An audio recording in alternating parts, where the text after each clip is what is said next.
আসসালামু আলাইকুম। Hello viewers, আইটিভির পক্ষ থেকে আপনাদেরকে স্বাগতম ধারাবাহিক ওয়েব ডিজাইনের বেসিক টিউটোরিয়াল HTML বা HTML5 এর পর্বে। তো বিগত পর্বগুলো আমরা অনেক বেশি আলোচনা করার চেষ্টা করছিলাম। তো আজকের পর্বে আমি খুব ইম্পর্টেন্ট একটি ট্যাগ নিয়ে আলোচনা করবো, সেটা হচ্ছে অ্যাঙ্কর ট্যাগ অথবা লিঙ্ক ট্যাগ। একই কথা আর কি, অ্যাঙ্কর ট্যাগ সংক্ষেপে আসলে ট্যাগটিকে হিসেবে ইউজ করা হয়। তো চলুন কাজে চলে যায়। তো যারা পূর্ববর্তী টিউটোরিয়ালগুলো দেখেনি তারা আমাদের আমাদের এই ইউটিউব চ্যানেল থেকে সেগুলো দেখে নেবেন বেসিক থেকেই। তো আমি নোটপ্যাড ওপেন করলাম, এগুলো ক্লোজ করে দিলাম। জাস্ট আমি আমার স্ট্রাকচারটা তৈরি করে নিচ্ছি এখন।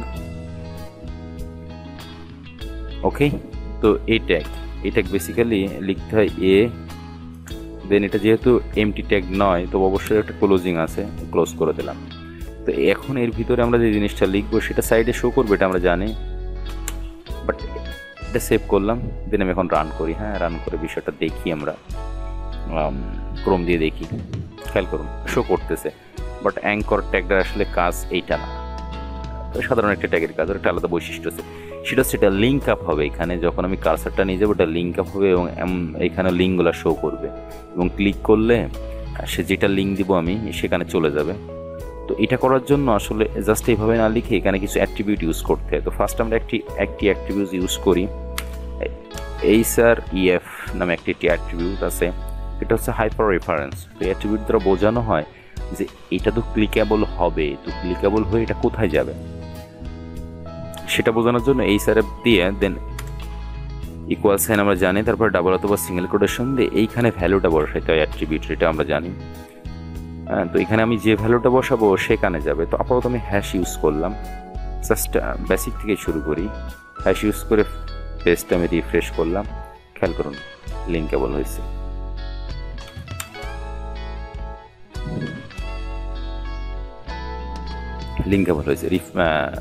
ক্যাশে জমা ছিল, তো এই জন্য এটা হচ্ছে আপনার কালো হয়ে গিয়েছিল। তো যখন একটা লেখা, ইমেজ অথবা অন্য যা কিছু আপনি লিঙ্কেবল করুন না কেন, বাই ডিফল্ট সেটা একটি আন্ডারলাইন এবং ব্লু কালারের হয়ে থাকে।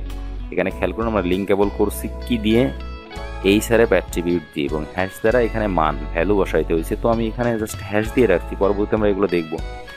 তো ডিফল্ট মানটাও হচ্ছে ব্লু কালার এবং নিচে একটি আন্ডারলাইন আছে, এটা হচ্ছে ডিফল্ট মান। তার আগে আমাদের জানা আসলে উচিত ডিফল্ট মান মানে কি। কোনো প্রোগ্রাম বা কোনো আইটেমসের ডিফল্ট মান মানে বলতে এটাই বোঝানো হয়, যখন ওটাকে রান করবেন বা এক্সিকিউট করবেন, দেন ওটা যে ধরনের ফাংশনালিটি বা ফিচার বা লেআউট নিয়ে আপনার সামনে হাজির হবে, ওইটাই ডিফল্ট। যখন আমরা এখানে দেখুন এই ট্যাগটাকে যখন আমরা রান করছি এটাকে ব্রাউজারে, দেন ওটা ব্লু কালার এবং নিচে আন্ডারলাইন নিয়ে আসছে, এবং যখন ওটার পর কার্সার নিয়ে যাচ্ছি আমরা, দেখুন কার্সার পয়েন্টার আকার দেখাচ্ছে। এটাই ডিফল্ট অ্যাঙ্কর ট্যাগের, এটাই ডিফল্ট। অর্থাৎ এটাই রান করার সময় এইগুলো ওর সাথে বিল্ড ইন অবস্থায় থাকবে। আর কাস্টমাইজ বলতে বোঝানো হচ্ছে যে না, আমি আমার মতো করে নেব এটাকে, এটা শেষে আন্ডারলাইন আছে আমি এটা রাখতে চাচ্ছি না, বা আন্ডারলাইনটা আমি উপরে রাখতে চাচ্ছি, আর কালারটা ব্লু আমি চাচ্ছি রেড, ব্ল্যাক বা হোয়াইট, আমার ইচ্ছা। কাছার পয়েন্ট আকারে দেখাচ্ছে, আমি চাচ্ছি না এটা ডেঞ্জার আকারে দেখাবে বা অন্যরকম দেখাবে। এটাই কাস্টমাইজ, মানে অ্যাজ লাইক আমার নিজের মতো করে নেওয়াটা। তো আমাদের সম্ভবত ক্লিয়ার হয়ে গিয়েছে ডিফল্ট এবং কাস্টমাইজ। এখানে খেয়াল করুন, এখানে যদি আমি ক্লিক করি কোথাও যাবে না, এই পেজেই থাকবে, কারণ আমি এখানে হ্যাশ ইউজ করছি। এই কারণে খেয়াল করুন, এই যে ক্লিক করলে লাল হচ্ছে, ছেড়ে দেওয়ার পরে দেখুন এখানে অন্য কালার। এগুলো সব ডিফল্টের সাথে আছে, এগুলো আমরা পরবর্তী শিখবো। তো এখন আমাদের কাজ কি? আমাদের কাজ হচ্ছে এই ভ্যালুর এখানে আমরা যেটা বসাবো ও সেখানেই যাবে। তো এটা তিনভাবে ইউজ করা যায় আপনার: ইন্টারনাল, গ্লোবাল, লোকাল। ইন্টারনাল বলতে একই পেজের ভিতরে দেখানো হবে, লোকাল বলতে একই ওয়েবসাইটে বাট অন্য পেজ, আর গ্লোবাল বলতে অন্য কোনো ওয়েবসাইটে যাইতে পারে, লিঙ্কটা যেখানকার দিব সেটাই যাইতে পারে। তো যেহেতু আমাদের এখানে পেজ বেশি কিছু একটা নাই, সো আমরা গ্লোবালটা ইউজ করি। গ্লোবালটা ইউজ করলে পরবর্তী আমরা অন্য লিঙ্ক আপও করতে পারবো। জাস্ট আমরা সাইটে লিঙ্ক দিলাম,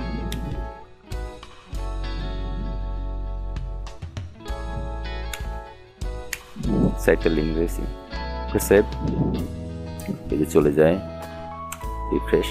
এখন খেয়াল করুন, এটাকে আমি ক্লিক করলে কোথায় যায়? গুগলে চলে আসছে। গুগলে কেন আসছে? গুগলে এই কারণে আসছে, আমি এখানে গুগলের লিঙ্কটা দিয়েছি, ভ্যালুটা এইচআরইতে যে ভ্যালুটা আমি ইউজ করছি অ্যাট্রিবিউট, সেটা হচ্ছে গুগলের। তো আমি যদি এখানে গুগল না দিয়ে আমি যদি ইয়াহু দিতাম, তো ইয়াহুতে যাওয়ার কথা ছিল, সেভ, সরি ও ইম্পর্টেন্ট না, দেখিয়ে দিই আপনাদের। এই যে W3 স্কুলসে যাবেন, অন্য ট্যাগগুলা সম্পর্কে ভালোভাবে জানতে অবশ্যই W3 স্কুলটা ভিজিট করবেন আপনারা। এটা আমি অন্য পর্বে দেখিয়েছি যে ট্যাগগুলো আছে যেগুলো আপনাদের দরকার হয়, এটা ইউজ করতেছিলাম। রিফ্রেশ। পূর্ববর্তীতে আমরা যখন ক্লিক করছিলাম গুগলে গিয়েছিল, তো এখন ক্লিক করে দেখি কোথায় যায়, খেয়াল করুন ইয়াহুতে গিয়েছে। তো এটা আমরা ক্লিয়ার হলাম মনে হয়, যে এখানে যে মানটা আমি দিব সেখানে যাবে। এটা আমার পেজের ভিতরে একই ওয়েবসাইটের একই পেজের উপর নিচে হইতে পারে, অন্য কোনো পেজের সাথে লিঙ্ক আপ করানো যাইতে পারে, আমার ইচ্ছা। তো আরেকটা জিনিস খেয়াল করুন, যখন এটাতে আমি ক্লিক করছি সেম আমার কিন্তু এখানেই ছিল লেখাটা। তো আমি চাচ্ছি যে আমি এটা যখন এখানে ক্লিক করব এই ট্যাবে, নতুন ট্যাবে ওপেন হবে। হ্যাঁ, তো এটা করার জন্য আরেকটা অ্যাট্রিবিউট ইউজ করতে হয়। আর আরেকটা কথা যেটা আমি আমার পূর্ববর্তী টিউটোরিয়ালে বলছি, এখনও বলতেছি, সেটা হচ্ছে অবশ্যই অ্যাট্রিবিউটটা বিগিনিং অর্থাৎ স্টার্টিং ট্যাগের ভিতরে ইউজ করতে হয়। এটা কিন্তু স্টার্টিং ট্যাগ। তো একটা অ্যাট্রিবিউট শেষ, দেন এখানে একটা স্পেস দিলাম।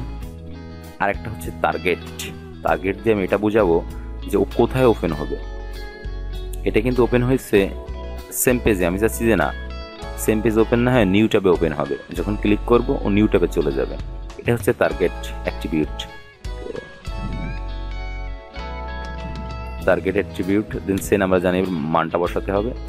তো এখানে দুইটা মান বসে, বাট আমি আমার ইচ্ছা মতো একটা মান দিলাম আর কি, হ্যালো। এটা আসলে মান না, তো আমি দিলাম আর কি, কারণটা আপনাদের সামনে ব্যাখ্যা করার চেষ্টা করব। রিফ্রেশ করি পেজটা, দেখুন এখন যখন ক্লিক করতেছি নিউ ট্যাবে ওপেন হচ্ছে। আমি রুলস মানি নাই, বাট নিউ ট্যাবে ওপেন হচ্ছে। যদি এগেইন ক্লিক করি দেখবেন যে নতুন আরেকটা ট্যাবে ওপেন হবে না, না হয় এই পেজটাও রিফ্রেশ করবে। খেয়াল করুন এই পেজটা রিফ্রেশ করছে, আবার খেয়াল করুন। তো আমি চাচ্ছি এটা না, আমি যখন এখানে ক্লিক করব প্রতিবারই নতুন নতুন একটা করে ট্যাব ওপেন হবে, প্রতিটা ক্লিকে একটা করে নিউ ট্যাব ওপেন হবে, এটা চাচ্ছি আমি। তো এটার জন্য একটা রুলস আছে ওদের HTML এর। এই অ্যাট্রিবিউটের ভ্যালু আছে, আপনার ইচ্ছা মতো দিলেই তো হবে না। তো এই ভ্যালুটা হচ্ছে আন্ডারস্কোর ব্ল্যাঙ্ক।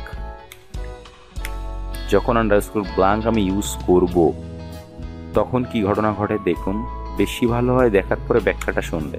তো এখানে ক্লিক করলাম, খেয়াল করুন আমি কন্ট্রোল প্রেস করি নাই, জাস্ট একটা ক্লিক করতেছি। আবার এই পেজে আসলাম, এগেন ক্লিক, খেয়াল করুন নতুন নতুন ট্যাব ওপেন হচ্ছে। তো এটা কিন্তু হ্যালো দিয়েছিলাম যখন, তখন এটা হচ্ছিল না। হ্যালো যখন দিয়েছিলাম জাস্ট একটা ট্যাবে ওপেন হচ্ছিল এবং ওই পেজটা বারবার রিফ্রেশ করতেছিল, এই পেজটা বারবার রিফ্রেশ করতেছিল।